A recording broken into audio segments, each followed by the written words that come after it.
Hi, everyone. Welcome to another Letters to Alia podcast episode on our Aligning Authenticity podcast, where we talk about all things mental health.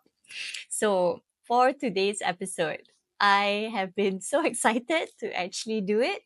And just to explain it a little bit more, is that in the form, okay, I actually put certain options there as to how like what people are looking for when they submit their stories, when they share their stories. Like, are you looking for advice? Are you looking for a certain perspective or so? And I also asked what kind of approach you'd like with it. So for some, it's where they might want a little bit more of a gentle approach. But this is the first letter that I've gotten where it's kind of wanted a little bit more of a direct, no nonsense, no frills kind of approach. So, hope you can excuse my excitement for this. It's going to be quite an interesting one. On a side note, I just want to say thank you again for all of the letters that you guys have been sending. Please send more. I'd love to hear more stories and try and give a little bit more of that advice or perspective that can help you with it. I'd also like to emphasize this does not replace therapy. Okay, if you have certain things that you feel you need to address on a deeper level, please go ahead and do that, right? Whether it's with me or it's not with me. Today's letter is actually about emotional boundaries, particularly when it comes to friendship, and also something that we can call friendship entitlement. It's also a topic which I feel that a lot of us probably really go through. When I did the Confused Bestie episode, it was very interesting to see the feedback that that episode received, because I had quite a few people reach out to me and say that they have actually been in similar situations. And then what happens is that they would either ghost, or they just don't know how to have that conversation, or whether they can even have those kind of conversations. I'm one who feels that we should be able to have this kind of conversations, right? Really good communication is actually a very big pillar of friendship. But let's just talk about today's letter. This letter comes in from Confused Sabrina. Previous letter, as I mentioned, it came from Confused Bestie, but this time it's Confused Sabrina. I'm just going to read out what that situation was. So, Confused Sabrina had went for this solo trip to Japan, very nicely sponsored as like a gift from her husband. So sweet, and Confused Sabrina, she didn't inform many people because she felt it was something that was personal to her. Okay, so she just hopped onto a plane and just went. So what happened was X, her close friend, got quite upset when this happened and shouted at her. In her letter is where Sabrina also mentioned that when they had met and talked about it, or it happened in a group setting, was where she was shouted at, by X. And I find that quite interesting. So then Sabrina decided to distance herself, which understandably so. She blocked X and also left certain shared groups, like I suppose WhatsApp groups or whatnot. What's now happening is that X is reaching out to mutual friends, and she is also painting a different narrative of it where she feels more like the victim. So I find it very, very interesting. And just as context, Sabrina also sent in some of the screenshots of a conversation to kind of give a little bit more context. So thank you so much, Sabrina, for sharing that. From the screenshots, we can safely deduce that X has quite a very different impression of what has happened. But yes, we're here to help Sabrina. Sabrina also wants to know how should she then navigate this friendship dynamic in the future. So let's break down the core issues of what is going on here. First is about friendship versus ownership, right? Which might seem like it's a very obvious concept, but honestly, it's not so obvious to a lot of people, right? That just because we are friends with someone, it doesn't mean that we own them. We don't have any real control over the decisions that they make. The thing about real friends is where they don't feel entitled to your personal decisions.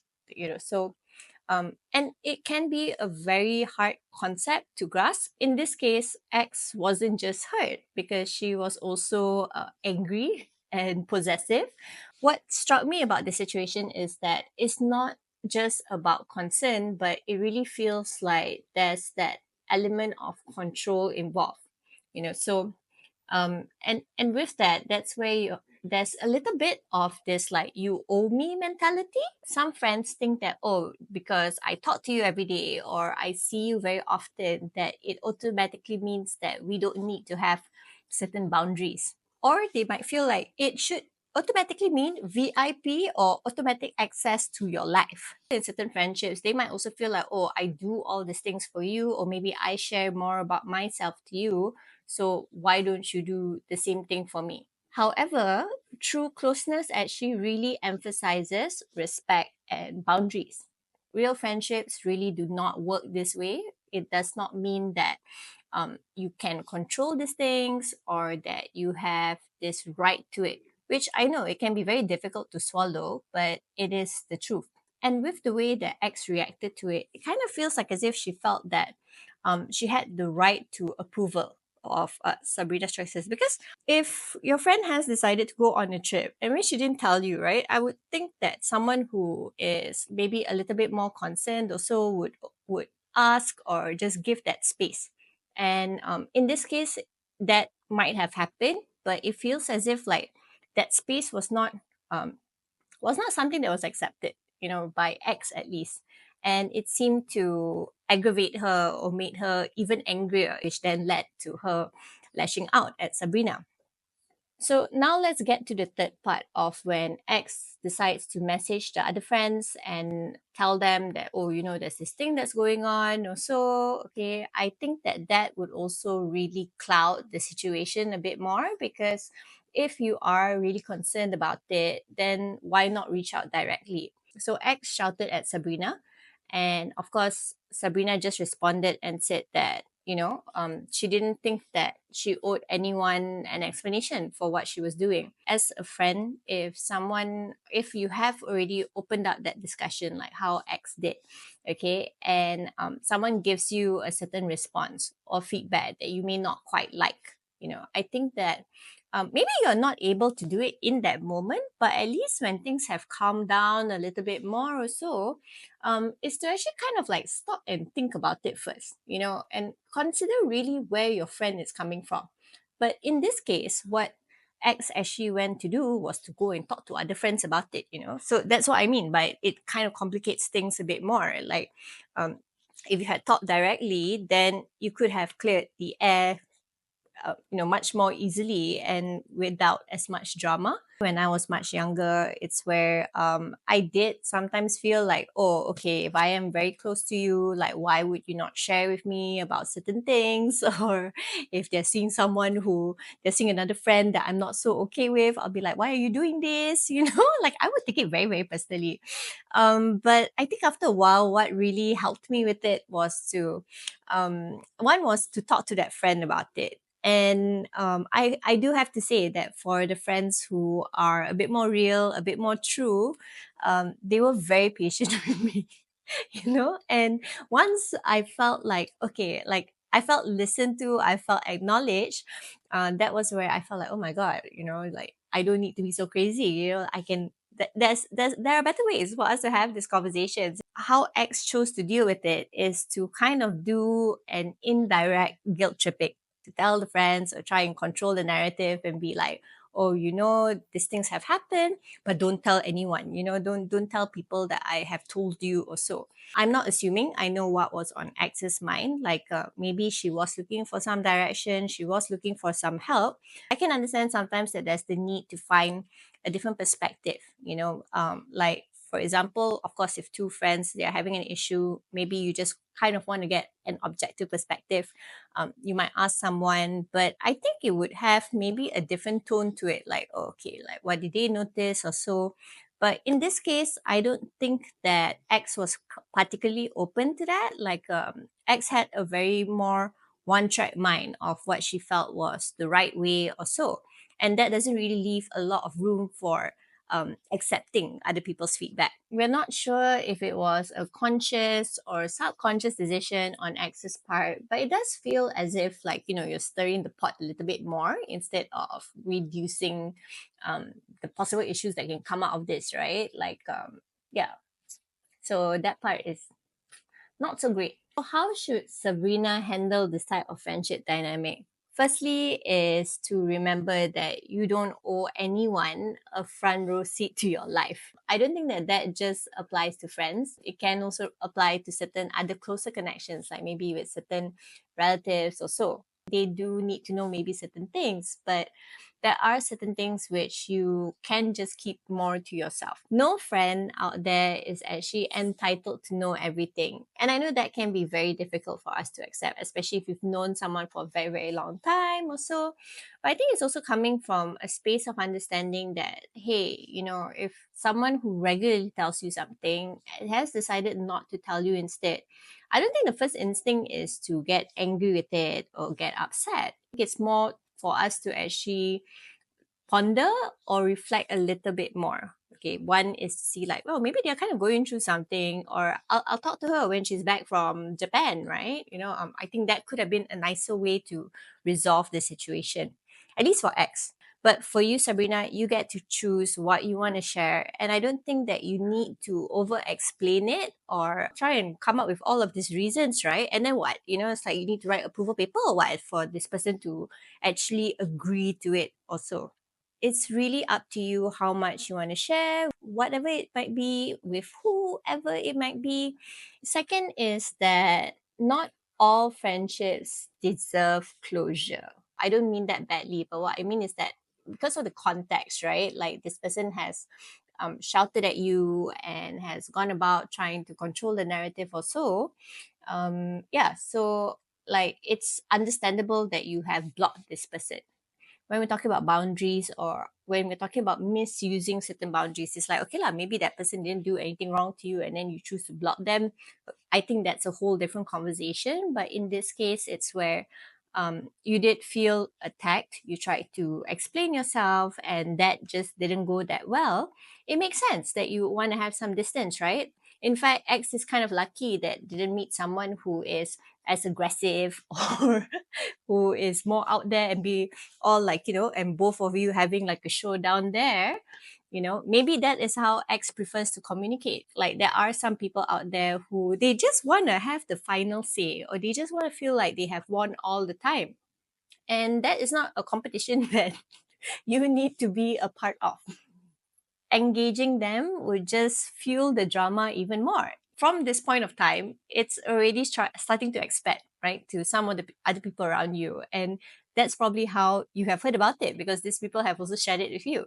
And what has happened in that process is like more people might be getting involved or getting to know about the situation or so, which complicates things. It's okay if you just want to pull the kill switch on this and just be like, no, I don't want to entertain this with any more of my energy. I think you completely have that right. Here is also something very important, okay? Because sometimes when you're first getting to know someone, or even after a while, like you may want to spot like whether certain similar issues are going to happen in these friendships. So how can we actually spot this a little bit earlier? First is to pay attention to how people react to your personal successes or your personal experiences. Okay, so from the letter and what you have shared, it's where other people didn't have a problem with it. They were fine with it. So at the very least, if they are not happy for you, they also knew when to kind of limit the comments. You probably would have also seen some people who were very happy for you, who were glad that you went. And so I feel like this kind of people who are a bit more positive are probably the ones that you want to keep more in your life. If not, who knows? Next time you want to go to another country or so. And when we are paying attention to how people are reacting to us, I think a very interesting question to ask ourselves is that are they making it more about themselves or are they truly celebrating you? There are some people out there who it's like everything you do, they feel like it's personally connected to them, even though it has nothing to do with them. So like I once had this experience with a friend where I just decided to dye my hair. And I don't know why this friend just took it so personally and was like, oh, like, have you not thought about how that reflects on me? I can honestly say, no, I did not think about how this would reflect on you. It's my scalp, right? It's my hair. I can choose what I want to do with it. So, of course, we can appreciate feedback, but it doesn't mean that that feedback is going to be the sole factor of our decisions. It just does not work that way. Another way for us to spot it is also like, as I mentioned, like, do they respect your privacy? Do they understand that you might need some space or so? Or are they asking for all of these justifications? Why did you do this? How did you do it that way and whatnot? So if you're always having to justify yourself, whether it's the big decisions or the small decisions, it can be very exhausting. Why would you want to keep reporting to someone else about every little small thing that happens in your life? So, in summary, Sabrina, I feel like you made the right call. Trust on that. And the upside, who knows? Maybe in the future, if X has a complete epiphany or she's become quite a different person, then maybe we can revisit this friendship. But if it's going as it is now, where completely no compromise that can be had between the two of you and you're feeling a lot better, then I would say that trust in your intuition. That can also help guide us in the right direction. I've had certain friendship situations which I was like, oh, what if something happens? Like, am I going to like miss this person or not? I think I would really miss this person. But funnily enough, it's like with some of the friends who have been a bit more controlling, or they're a little bit more judgmental. This is just my personal experience. It's where when our friendship eventually just fades, I don't really miss them that much. um, yeah, as horrible as that might be to admit. But I think that that's also quite telling in itself. If you are noticing that it's a lot easier now, or you're not really feeling a bit more of that burden, then that is also a good sign in itself. Excess behavior in this situation shows that the friendship was already quite imbalanced. There's some form of power struggle that's going along, or like what I mentioned just now, this ownership and control issues. Yeah, I just don't think that that's very positive. Healthy friendships are supposed to feel safe and not exhausting in that sense. So if this is a situation which has been bringing a little bit more of that exhaustion, or it just feels like such a drag, then I think it's okay. It's completely okay that you decided to pull that kill switch. But yes, those are my thoughts, Sabrina, and I hope that that has helped you. I hope that the next time that you go for a trip, no such drama happens with anyone else. Sometimes I think that as unpleasant as these experiences can be with friendships or so, I would also tell people sometimes, like, maybe even if we're not completely clear as to what we want in a friendship or even a relationship, right? We know at least what we do not want, and that can also be a guide. So from the way that you have reacted to it, also, I think there was something naturally in your soul that was telling you, like, no, not okay with this, I don't want this. And yeah, I think it's all right for you to honor that. If it gets a bit more uncomfortable with the people around you, like maybe X still continues talking about it, or some of the friends just kind of keep asking you, it is also well within your right to be like, hey, I'm okay just not talking about it. And other people just need to respect that, that you don't want to. We don't have to say it in a very cutting way, but we can still make it very clear. So, yeah, that's what we have for today's episode. It was very exciting tea, and I hope that there are people out there who can share how have your own experiences been. Have you had to deal with an entitled friend before, or a friend who has tried to control you or own you? I'm very curious to know how you have dealt with it. There are a lot more episodes that are going to come up after this. So do let me know how you felt about this episode. Hope you keep sharing your stories and let us know your experiences. Let us know your thoughts on this episode. And I'll see you in the next one.